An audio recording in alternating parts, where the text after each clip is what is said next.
আসসালামু আলাইকুম। আপুরা ভাইয়ারা কেমন আছেন? আমিও আল্লাহর রহমতে ভালো আছি। আজকে চলে আসলাম শাশুড়ি বৌমার ব্লগ নিয়ে। তো আজকে আমাদের ঘরে একটা রাতা ছিল, গলা ছোলা। এই রাতাটা সিরাতের জন্য রেখে দিয়েছিল, তো এটা জবাই দিয়ে দিল। তো মা আবার হাঁস আনলো রান্না করার জন্য। তো এদিকে আমার ভাই 2টা ডাব নিয়ে আসলো ওর ভাইয়ের জন্য।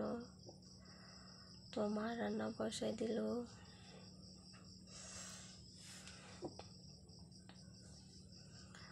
তো এই মাংসটা হইতে অনেক দেরি হয়েছে, প্রায় ওর মাংসের মতনই হতে টাইম লেগেছে। তো এদিকে রুমি আমরা কেটে নিচ্ছে ওর ভাইয়ের জন্য। সোহাগ অনেকগুলো আমরা পেরে নিয়ে আসলো গাছ থেকে।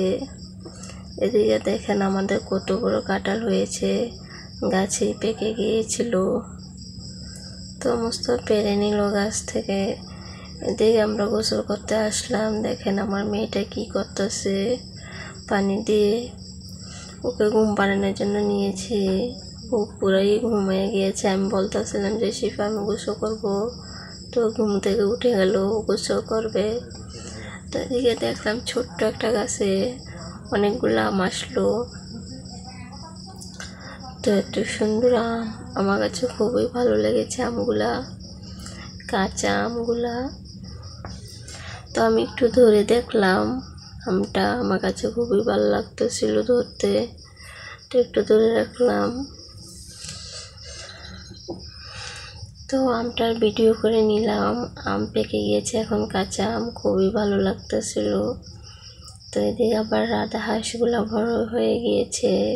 এবার এসে দেখি, তো আমরা একটু বিকালবেলা ঘুরতে বের হয়েছি। দেখি এই জায়গায় হাঁসের ঘর বানিয়েছে বিশাল বড় করে, অনেকগুলো হাঁস এটার ভিতরে হাঁস মুরগি পালে। তো এটাতে বের করে না, এটার ভিতরে রাখে সব হাঁস মুরগি।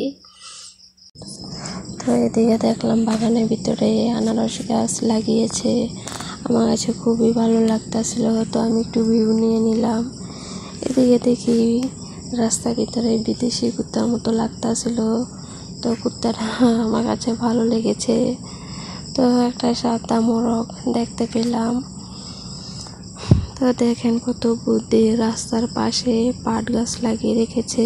আবার দেখেন আমার মেয়েটা খুবই খুশি। বিকালবেলা হাঁটতে বেরিয়েছিলাম, তো জুতাটা খুলে যাচ্ছে, আবার পরাই দিলাম। তো আমার ইউটিউব চ্যানেল থেকে নতুন যারা দেখছেন অবশ্যই সাবস্ক্রাইব করে পাশে থাকবেন। পুরাতন আপু ভাইয়াদেরকে অসংখ্য ধন্যবাদ।